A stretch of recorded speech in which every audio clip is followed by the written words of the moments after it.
illégal. Il faut être illégal.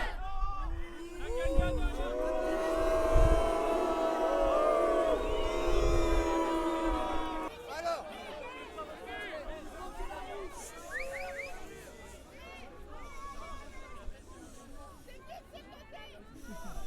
asseyez-vous. On va la sauver. Alors, on va la sauver.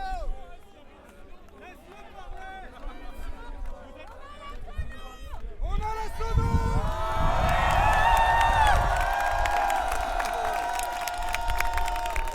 Même à la police aussi.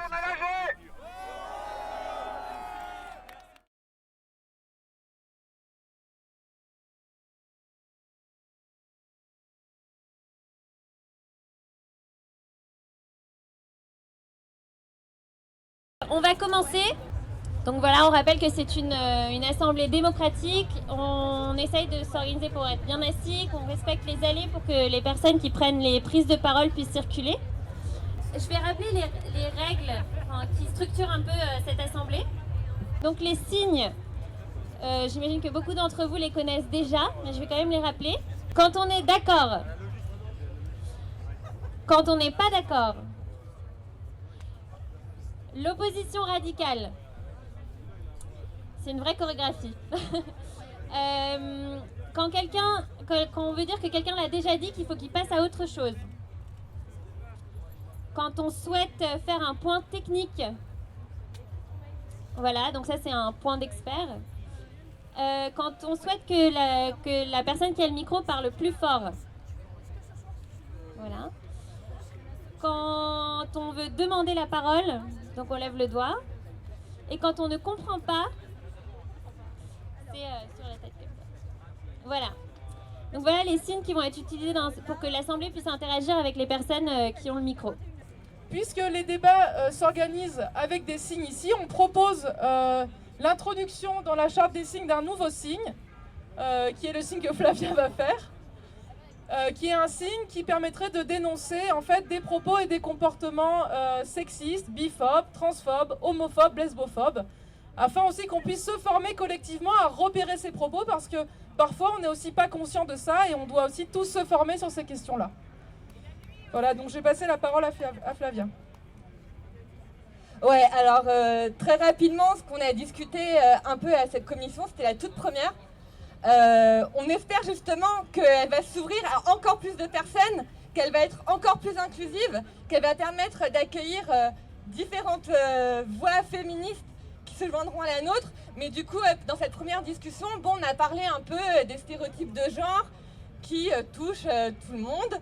Mais on a vu que ces stéréotypes de genre, ils ont une base matérielle en fait, que l'oppression des femmes et des minorités de genre en fait, c'est quelque chose qui relève non pas seulement de comportements individuels qui seraient sexistes, etc., mais qui relève d'une structure qui est le patriarcat en fait. Et le patriarcat, la révolution féministe, elle va chercher à le détruire. Et nous, on voudrait que la révolution qui a lieu, qui en marche ici, soit aussi une révolution féministe. Et par ailleurs, en plus, tout ça a quand même lieu dans un cadre qui est celui de la mobilisation et de la lutte contre la loi travail. Or, la loi travail, qui est-ce qu'elle touche en particulier? C'est les femmes. Et qui est-ce qu'elle touche en particulier parmi les femmes? C'est les femmes les plus précarisées, c'est les femmes racisées, c'est les femmes voilées, c'est les femmes qui ne sont pas des femmes bourgeoises, blanches et tout. Et ces femmes-là, on voudrait que cette espèce de la commission féministe, il s'ouvre à elles aussi, qu'il soit assez inclusif pour que toutes ces femmes, elles aient une place ici, sur la place de la République. Voilà. Et c'est pas au patronat De faire sa loi. car la vraie démocratie Elle est ici. Et c'est pas au patronat De faire sa loi. la vraie démocratie Elle est ici. Et c'est pas au patronat De faire sa loi. la vraie démocratie Elle est ici. Un pas sur sa droite, trois pas en arrière, c'est la politique du gouvernement. Un pas sur la droite, 3 siècles en arrière, c'est la politique du gouvernement. Un pas sur la droite, 3 siècles en arrière, c'est la politique du gouvernement. Qui ne saute pas est au PS, S.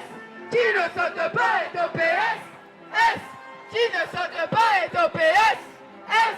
Si tu pompes pas le patron, t'auras pas sa galette. Si tu pompes pas le patron, t'auras pas son pognon. Alors pompe ton patron, t'auras sa galette.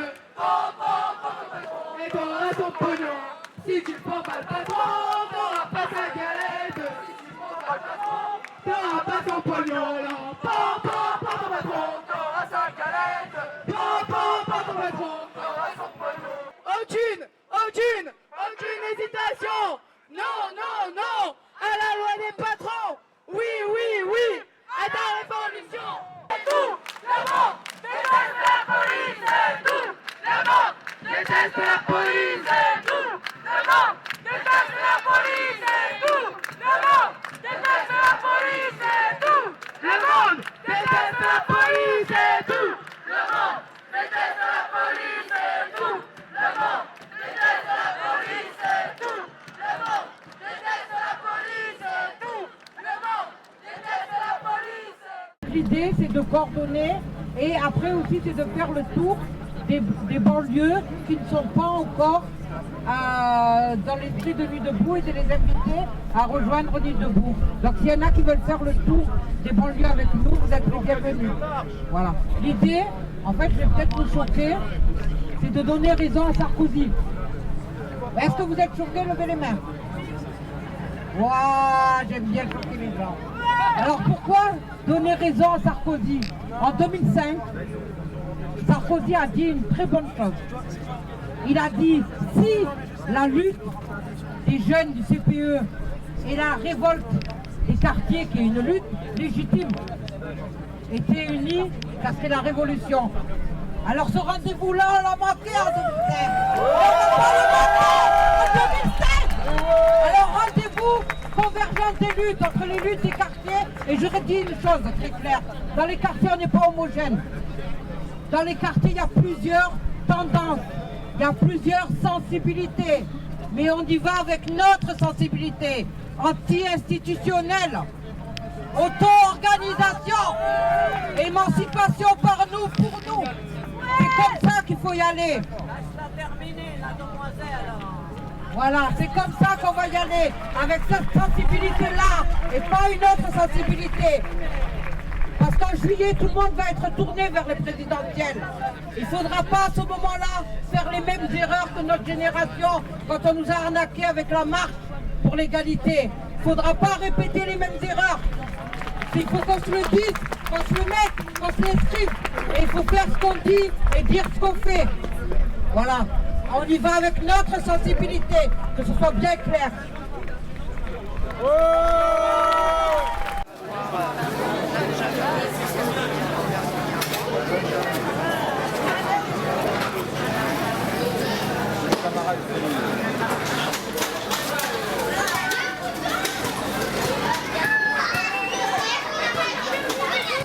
À Saint-Denis, il y a eu de très fortes mobilisations, puisqu'on a quand même le privilège d'avoir une université avec des étudiants extrêmement mobilisés. Voilà, donc les étudiants de Paris 8, qui est quand même une des femmes aussi en pointe dans la mobilisation qui n'a pas lâché l'affaire. Je pense qu'on doit quand même faire un spécial hommage à la jeunesse qui a montré l'exemple en se levant et en disant on ne se laissera pas faire. Donc on remercie très chaleureusement les étudiants et les étudiantes qui montrent l'exemple, voilà. Et voilà, et en fait, qu'est-ce qui s'est passé ces derniers temps? Vous avez donc remarqué qu'à la place de la République et dans différentes villes de France, les gens ont décidé, contre la loi travail, de se réunir sur les places publiques pour pouvoir parler, s'organiser de manière directe dans le cadre d'une démocratie directe. Ce peloton, pour savoir dire un mot, je n'articule pas, je suis chagrinée, personne ne me comprend. Je suis un soldat qui fuit la guerre, qui a perdu ses armes. Stoppez le temps pour cicatriser mes blessures. Je travaille sous l'ombre, sans merci, sans protection. Stoppez le temps. Tous les chemins mènent à Rome. Mon chemin ne mène nulle part. Stoppez le temps. Je suis loin de mes proches. J'ai perdu mes proches sans dire adieu. Ça fait 10 ans que je suis là. Stoppez le temps pour que la loi du travail soit à nos côtés. Stoppez le temps. Et tout ça pour un bout de papier. Et merci pour tout ça.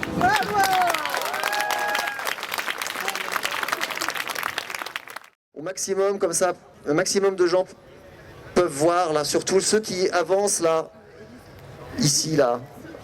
Voilà, asseyez-vous, s'il vous plaît, pour que les autres puissent voir derrière. Merci. Donc, j'appelle la commission immigration. Bonsoir à tous et à toutes. En fait, je ne vois pas trop l'eau. Et aujourd'hui, la commission immigration, ils ne sont pas réunis aujourd'hui. On m'a donné juste une info à vous passer. Et pour dire, demain, à partir de 16h, il y a une manif qui a été déclarée à la préfecture de Stalingrad, à la place de la République. Donc ils ont besoin de tous les citoyens et toutes les citoyennes qui viennent nous soutenir. Donc on a besoin de tout le monde. Demain à partir de 16h, la manif ça départ de Stalingrad à la place de la République. Sauf, ils ont précisé sur un mot, il faut le dire, c'est les sans-papiers, c'est les réfugiés. Donc ils ont besoin de marcher pour réclamer leurs droits, mais ils n'ont pas besoin de casser, quel que soit, ni vitre, ni une poteau qui est arrêté dans la rue ou un lumière qui est arrêté dans la rue. Ils n'ont pas besoin de casser aucun de ça. Parce qu'ils sont là, ils sont mal logés, ils sont dormir dans la rue. Ils sont dormir en dessous de la pont à Stalingrad. Ils ont besoin de réclamer deux choses. Régularisation et ouverture de la frontière. Il y en a parmi de nous à 80% qui voulaient passer. Tout le monde l'a eu dans la télé plusieurs fois, à Calais, ce qui est passé. Il y a des grillages partout. Ils sont retournés ici à Paris. Et jusqu'à maintenant, ils sont même sur station. Ils sont dormir dans la rue, ils sont dormir en dessous de la peau. Et aussi, il y a un autre mot, un autre info qui est passé au nom de la CSP 75 de la coordination des sans-papiers qui est occupée ici à la place de la République depuis en 2009. Que vous félicitez dans votre mouvement. Un tout petit conseil, notre coordination voulait vous donner en disant que la convergence de l'élite des Nuits debout qui souhaite être un exemple dans toute l'Europe et dans toute l'Afrique. Même l'Afrique, ils sont avec vous. On a eu plusieurs collectifs qui en Afrique, on a eu les appels et des emails que vous soutenir dans votre lutte. Et lutte continue. On verra après. Merci.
Message pour dire qu'on est pour l'accueil des réfugiés, mais aussi pour l'ouverture des frontières, parce que ce qui se passe, c'est que plus il y a des frontières à Calais, à Vintimille, en Europe et à l'intérieur de l'Europe, plus il y a des frontières qui s'installent aussi à l'installation des quartiers. Et donc le message, c'était nuit debout, grille par terre, de l'air et ouvrez les frontières.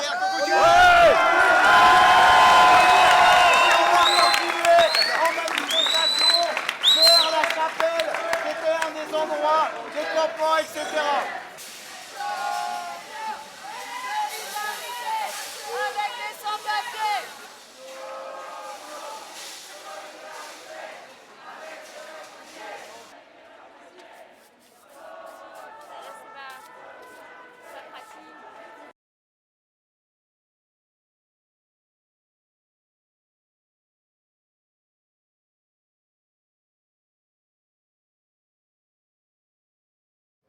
aucun de nous ne peut fermer les yeux par rapport à tout ce qui se passe à côté.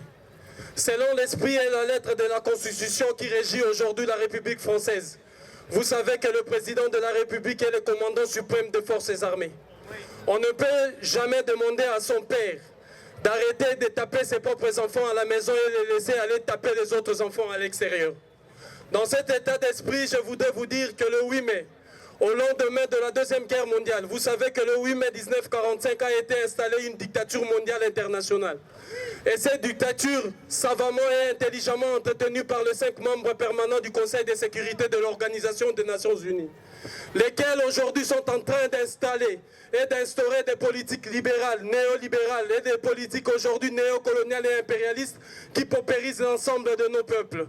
Alors le 8 mai, je suis venu ici pour vous lancer un appel à cette France digne, cette France qui a su toujours, à chaque fois que nous nous sommes retrouvés au carrefour de notre histoire commune, elle a su toujours donner l'espoir à l'humanité. Elle a su toujours bouleverser les tendances, bouleverser la donne des choses. Le 8 mai, nous nous mobilisons justement parce que sans une armée, toutes ces politiques néolibérales ne verront jamais le jour. Et aujourd'hui, l'armée française que nous entretenons est devenue un outil aujourd'hui qui accompagne ces politiques néocoloniales, ces politiques néolibérales qui bouleversent la vie des millions de personnes. Donc le 8 mai, nous appelons à une mobilisation pour demander le départ de l'armée française, pour que l'armée française revienne à la maison. Le 8 mai, nous appelons à une mobilisation massive pour demander à ce que l'armée américaine rentre chez elle. Le 8 mai, nous appelons à une manifestation pour demander à ce que toutes les armées étrangères prient bagage en Afrique. Parce que aujourd'hui, la confusion est en train de s'installer. Et ces armées, au nom du peuple français, au nom du peuple de l'Europe, est en train de peindre nos mains en rouge. Et qu'aujourd'hui s'installe dans la confusion de tous ces peuples que c'est la France qui tue. Oh, loin s'en faut. Et j'appelle à cette France aujourd'hui de faire la scission et de venir massivement le 8 mai parce que nous partirons du métro Sèvres-le-Courbe pour justement demander à l'armée française, comme je le disais, de revenir. Oh cette France, prenez vos responsabilités. Oh cette France, le moment n'est plus que jamais venu pour que tous ensemble nous puissions briser le mur de Berlin. Le nouveau mur de Berlin qu'ils ont construit, qui aujourd'hui sépare les riches et les pauvres, qui aujourd'hui sépare les pays du Nord et les pays du Sud, qui aujourd'hui sépare les Blancs et les Noirs. Alors Europe debout, France debout, Afrique debout, unis,